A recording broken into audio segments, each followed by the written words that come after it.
Auli one of the most beautiful hill station of Uttarakhand. Auli Uttarakhand की सबसे खूबसूरत जगहों में से एक में आता है और ये स्नो स्पोर्ट्स जैसे कि स्कीइंग के लिए फेमस है। औली को यहाँ के लोकल लोग बुग्याल भी कहते हैं। बुग्याल यानी घास के मैदान। अगर मैं बात करूँ औली की लोकेशन के बारे में तो ये उत्तराखंड के चमोली डिस्ट्रिक्ट में पड़ता है।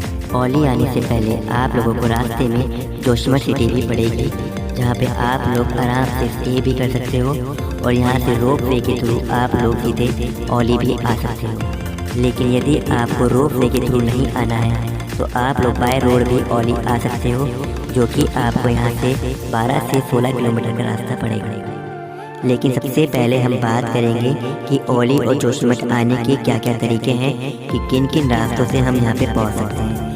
पहला रास्ता है बाय एयर, दूसरा है ट्रेन और तीसरा है बाय रोड। अगर आप लोग बाय एयर आते हो तो आप लोगों को सबसे नज़दीकी एयरपोर्ट देहरादून का पड़ेगा, जहाँ से आपको जोशीमठ की दूरी 298 किलोमीटर की पड़ेगी, जो कि 12 घंटे का रास्ता आपको बाय रोड ही तय करना होगा। अब बात करेंगे बाय ट्रेन से। यदि आप ट्रेन के थ्रू आना चाहते हो तो आप लोगों को लास्ट स्टेशन जो पड़ेगा वो पड़ेगा ऋषिकेश का। ऋषिकेश रेलवे स्टेशन उतरने के बाद आप लोगों को जोशीमठ की जो दूरी पड़ती है वो 235 किलोमीटर की होगी, जो कि आपको बाय रोड ही तय करनी होगी और ये आपको 11 घंटे का रास्ता पड़ेगा।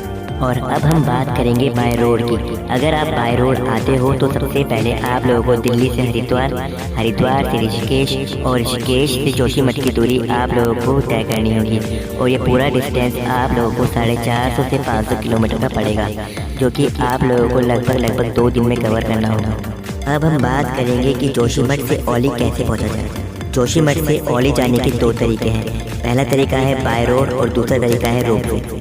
अगर हम अपने पहले तरीके की बात करें तो आप लोगों को जोशीमठ से टैक्सी मिल जाएगी, मगर अगर आप अपने प्राइवेट व्हीकल पे हो तो आप लोगों को ये रास्ता 12 से 16 किलोमीटर तक का पड़ेगा। लेकिन अगर आप लोग चाहते हो दूसरे तरीके से औली पहुंचना, यानी रोप वे के थ्रू औली पहुंचना, तो आप लोग जोशीमठ से रोप वे ले सकते हो, जिसका किराया आपको 1000 रुपीज़ पर पर्सन पड़ेगा, जो कि राउंड ट्रिप होगी। राउंड ट्रिप का मतलब मैं आपको बता दूं कि आप लोग जाओगे और आओगे, आपका आना जाना 1000 रुपीज़ का होगा। लेकिन अब बात आते हैं, चलो औली तो पहुंच गए, लेकिन रुके कहाँ पे? क्या औली रुकना ठीक होगा या फिर जोशीमठ रुकना ठीक होगा? ये तो आपकी चॉइस होती है कि आप लोग कहाँ पे रुकना चाहते हैं। लेकिन एक एवरेज बजट की बात करूँ तो आप लोगों को जोशीमठ में स्टे करना चाहिए, जहाँ पे आप लोगों को आराम से 500 से 1000 रुपये में एक रूम मिल जाएगा। लेकिन अगर आप लोग चाहते हो औली में स्टे करना तो आप लोगों को कम से कम 2500 रुपये यानी 2500 रुपये का एक रूम मिलेगा। तो ये आपके बजट के ऊपर डिपेंड होने वाला है कि आप लोग रुकते कहाँ पर, औली में या फिर जोशीमठ। लेकिन उससे पहले मैं आपको ये बताना चाहता हूँ कि यहाँ पे औली में आपको कोई भी पेट्रोल पंप और ATM देखने को नहीं मिलेंगे और जोशीमठ में आप लोगों को खाने के बेहतर ऑप्शन मिल जाएंगे और यहाँ पे पेट्रोल और ATM भी मिल जाएंगे। अब हम बात करेंगे यहाँ की स्पोर्ट्स एक्टिविटी के बारे में। यहाँ की स्पोर्ट्स एक्टिविटी में कितना खर्चा आता है और क्या क्या स्पोर्ट्स एक्टिविटी यहाँ पे होती है। औली की स्पोर्ट्स एक्टिविटी की अगर मैं बात करूँ तो यहाँ पे सबसे पहले आप लोगों को स्कीइंग करने को मिलती है, जो कि यहाँ पे वर्ल्ड फेमस है। और यहाँ पे इंडियन टूरिस्ट गवर्नमेंट डिपार्टमेंट हर साल स्कीइंग कंपटीशन कराता है, जहाँ पे अलग अलग जगहों से प्रोफेशनल लोग स्कीइंग करने आते हैं। और दूसरी अदर एक्टिविटीज़ हैं यहाँ पे ट्रैकिंग और कैंपिंग, जो कि आपको मेमोरेबल ट्रिप का मजा देती है। इन सब का जो टोटल खर्च आता है लगभग पर पर्सन के अकॉर्डिंग 2500 से 3000 का आता है, जिसमें आपको स्कीइंग, कैंपिंग और ट्रैकिंग करने को मिल जाएगी। अब बात करेंगे जोशीमठ और औली के रोप वे के बारे में। जैसे कि मैंने आपको पहले ही बताया है कि जोशीमठ से औली का जो रोप वे है इसका रेंट पड़ता है हमें 1000 रुपीज़ पर पर्सन, जो कि आपको राउंड ट्रिप पड़ती है। यह रोप वे 4.15 किलोमीटर का होता है, जो कि आपको 24 से 25 मिनट के टाइम में आपको टॉप तक पहुंचा देता है।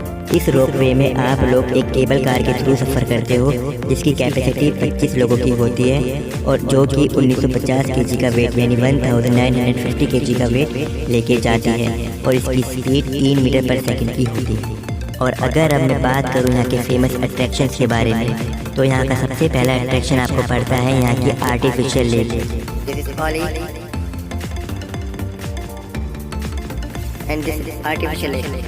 औली की आर्टिफिशियल लेक एक ऐसी लेक है जो कि पूरे वर्ल्ड में सबसे ऊंचाई पे इंसानों द्वारा बनाई गई है। इस लेक में आर्टिफिशियली बर्फ को जमाया जाता है। और यहाँ का दूसरा अट्रैक्शन है नंदा देवी पीक। जी हाँ दोस्तों, नंदा देवी पीक पूरे वर्ल्ड में 23 नंबर पे आती है और इंडिया की दूसरी सबसे बड़ी चोटी है जो कि ओली से बिल्कुल क्लियर दिखती है। अगर आप लोग ओली में विजिट करते हो तो आपके आसपास की सबसे ऊंची चोटियों में से एक होगी नंदा देवी की पीक, और आप लोग अपने टूरिस्ट गाइड से भी इसके बारे में पूछ सकते हैं। यदि मैं ओली के बारे में और भी बातें बताऊं तो ये वीडियो और भी लंबी हो जाएंगी, क्योंकि ओली के बारे में बताने में अभी बहुत कुछ है।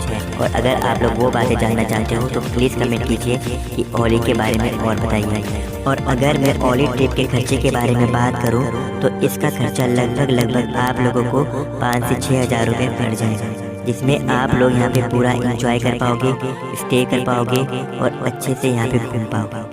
और अगर आपको ये वीडियो अच्छी लग रही हो तो वीडियो को लाइक और चैनल को सब्सक्राइब करे बिना कहीं मत जाइएगा।